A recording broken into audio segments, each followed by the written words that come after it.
All right, we are here on the ship, and with me I have the head basketball coach for UMKC, and it is none other than Kareem Richardson. Coach, how you doing? I'm doing well. How about yourself? Doing well. Now, Coach, you all opened up the tournament. Excuse me. You all opened up the basketball tournament against Utah Valley, where overall they lead the series 7-5, and they swept you all this season. So, what, in your opinion, is going to be necessary in snapping that streak this week? Well, we got to be able to stop these guys defensively from our end. You know, they're one of the most potent offensive teams in the league, and Mark Pope's done a heck of a job in his first year of creating a ton of energy and excitement and confidence in that group that they have offensively. And so we did a pretty good job for about the second time we played them at their place. We guarded for really well for about 15 minutes a game, and as the game went along, our defense had some slippage there. So we got to be able to try to get a consistent defensive effort to give ourselves a chance.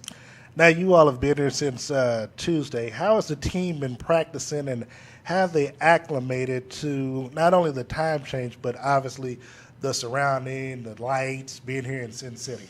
Well, I think they've adjusted well.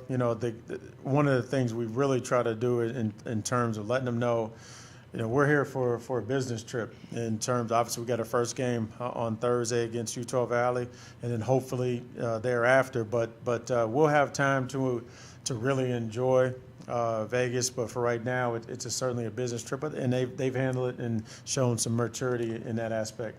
Now, 2 years ago, when we came out here, you lost in the first round. Last year, you won and then made it to the semis but fell short. What is the goal this year? I talked to Rob, and he, talking about taking progression steps, but, I know you have the same mindset as I do. You want to win no matter what, no matter how. So what is the team's outlook on between last year and what they want to do this time out? Well, to your point, we want to, in Rob's, we want to keep having some progression, and certainly, I want to win this thing for sure. We have the talent. We've certainly we've gotten more talented in the 3 years that I've been here.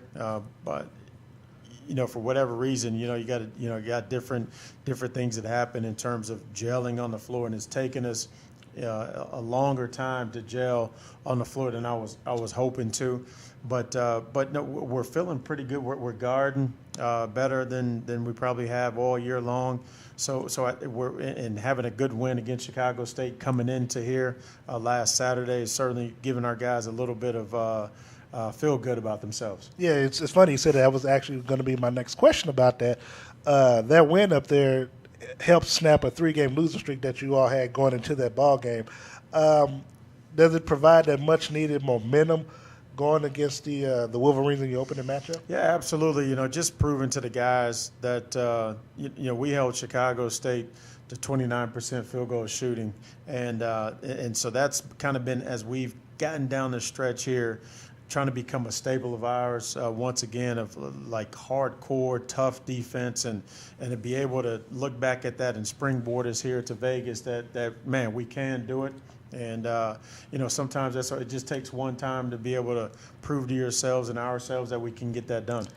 Now, what I've noticed since I've been able to cover the games since back in January, and now this is just my opinion, so you tell me if I'm right or wrong, or combat me or whatever on this, but one of the weaknesses that I was seeing at home, you all would get leads, but then it would seem like for whatever reason the 3-point shot that the opponents were doing were really hurting you all.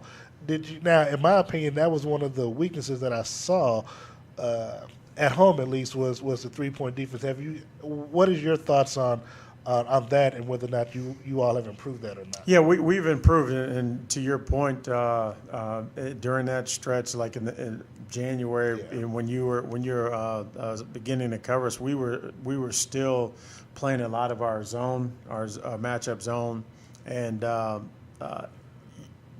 this team wasn't able to grasp the concepts of the. It's a pretty intricate defense, and so to your point, yeah, we were giving up too many threes and too many easy ones per se, and so now that we've gone more to our man-to-man defense and guys holding guys more accountable for things, I certainly think our percentages have gone down. Let's talk about you. What has been your biggest challenge this season for you, coaching-wise? Just trying to get once again going back to, even though you look at us and on paper we're more talented, but the challenge has been to getting the guys, being able to get that talent and gel the talent, and know, as we have on our shirts, team over me, that it's more about the team and not your individual accolades and things. And so that's certainly been the toughest challenge of the year. And so if I ask you what it is that your team needs to do, or what must they do to win tomorrow, you would say? Defend. Bottom line, we got to defend for 40 minutes. All right, well, let's take a look at some of your players and give me your thoughts on their play leading into the postseason, as well as a couple of days of practice. And, give me your thoughts on what it'll take for them to play well for you all to win. First, let's take a look at Deshaun King. Give me your thoughts on his play so far. Well, we call him Day-Day. Day-Day is, he's been one, talent-wise, he has it. It's taken him a while to be able to adapt to the every play mentality at this level. You can't, knowing that you can't take plays off, but he's a ferocious penetrator. He can get by anybody in the league, so we need that attack mentality from him offensively, and to be able to use his athleticism to shut down some guys defensively. All right, now let's look at Lavelle Boyd. Give me your thoughts on what he needs to do. Well, we got to have him continue to be a big-time threat for us offensively. He's one of the best shooters in the league, and we need that threat from him. And we actually need him to be even more assertive and a tad bit more unselfish, as crazy as it may sound.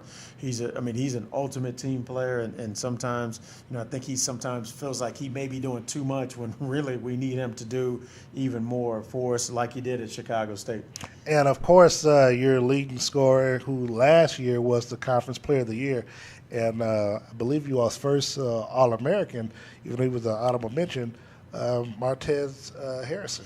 Yeah, we need Martez to be able to continue to be in attack mode. He hasn't particularly shot the ball well this year, but he can't lose faith and confidence in his offensive game. And I tell you what, we need him to be able to step up defensively for us. He did a heck of a job the last time we played Utah Valley on one of their top scorers. So we need him to, we talked about earlier a little bit about being able to control both ends of the floor, and we need him to be able to do that for us. All right. And finally, tell me about Shiak. Is he going to be healthy, ready to go? Yeah, I don't know. I'll be honest with you. It's going to be a game-time decision for Shiak, and it's unfortunate because he's one of the best people I've ever been around in all of my coaching, whether it's player or just a regular person. He's a great person, and it's unfortunate that he hasn't been able to display his talents on a consistent basis because of his injury. All right, now I asked you earlier what your biggest challenge thus far the season's been, but in your opinion, how have you grown as a coach since being here at UMKC over the last 3 years? Easily, I've gotten more patient. I've gotten more the ability to figure out each individual player.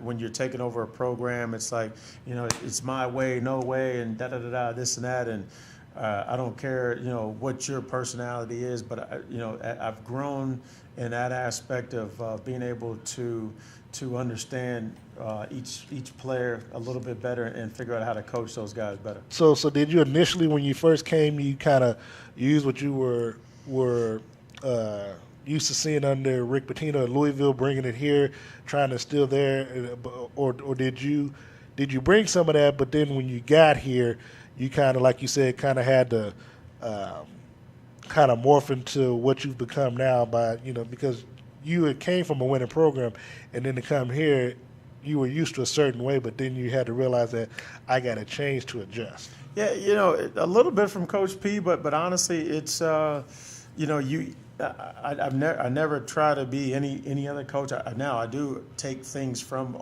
I've been around a lot of great coaches, right. and so I try to take things from everybody and turn it into who I am, and because guys will see through phoniness, and I've never been phony, but I've just been able to, I could probably another way of putting it. Things have slowed down for me. Kind of like when you at my age now playing basketball, the game is slower because I got a little bit more knowledge, got a little bit more experience, and not so much anxiety, so to speak. So now the game, and even in in-game situations, kind of go along that point.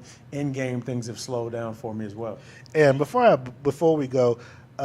Talk about your assistant coach, because I don't want people to think that it's all about Kareem. But no. you couldn't be where you are, and the team could be where they would be without your assistants. No, I got one of the best staffs in the country.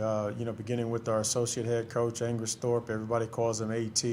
AT and I have been knowing each other for a long time. We've kind of gone through the ranks together. And another assistant coach, Chris Hollander. Chris and I played college ball together, so I've been knowing him for a long, long time. We were college roommates. And then Connor Hampton, was able to move up as an assistant, and he's an up and coming coach who's bright, has a great basketball knowledge, and now he's kind of getting his feet wet in the whole being a full-time assistant thing, and he's going to be a wonderful coach. All right, Coach. Well, look, I want to thank you for joining me today, and hey, good luck, and let's get that win against the Wolverines. No question. Thanks a lot. All right. Thank you very much, Coach. All right. You've been listening to us here on The Ship on Fox Sports Radio 1540 KLKC. Keep it locked in to The Ship with Darren Smith, exclusively on Fox Sports Radio Sports AG Talk, 1540 AM KLKC.